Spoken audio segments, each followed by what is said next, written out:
And what I want to know is, for example, in relation to rosters, do you have, and have you considered having, a direct power just to enforce rostering and say to bus companies, this is the safe way to roster bus drivers based on, for example, the railway industry or the airline industry?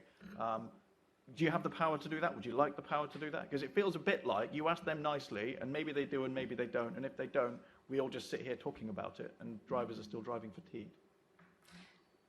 So I think that, does TfL want a direct power to... Or do you have it, and if you don't have it, would you like it? So,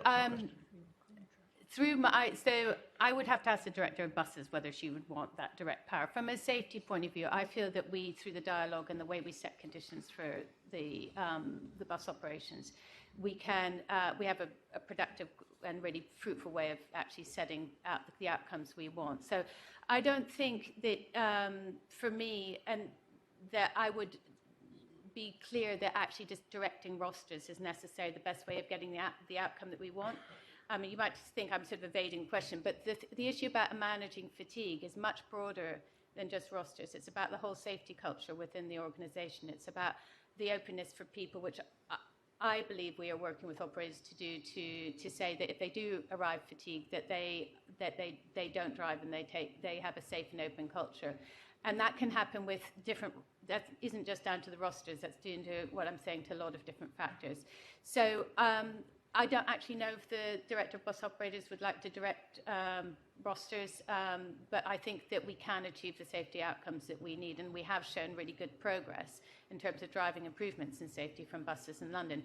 Clearly, and it's really important that you get the different evidence that you have, there's more to do. Yes, I mean, that's the evidence that we had from Lorraine at the last meeting here was that essentially flatly contradicted what you've just said. And what I should probably also add is that subsequently other bus drivers have come forward anonymously, and not just anonymously, but insisting that we don't reveal anything about them, because precisely because the culture is exactly not what you've just said.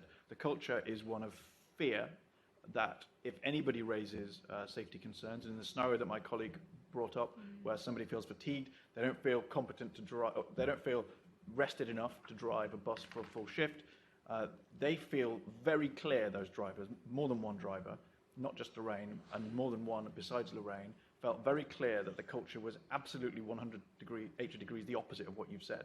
And so what I'm sitting here thinking is that yet again we have a scenario where here, at the level that we're having this conversation, everything is lovely and you think you're having these productive conversations, and the drivers actually doing the job think that it isn't happening. And so somewhere between here and the bus cab, the message isn't getting through. And so I come back to my question, who exactly is responsible for the fact that the message isn't getting through?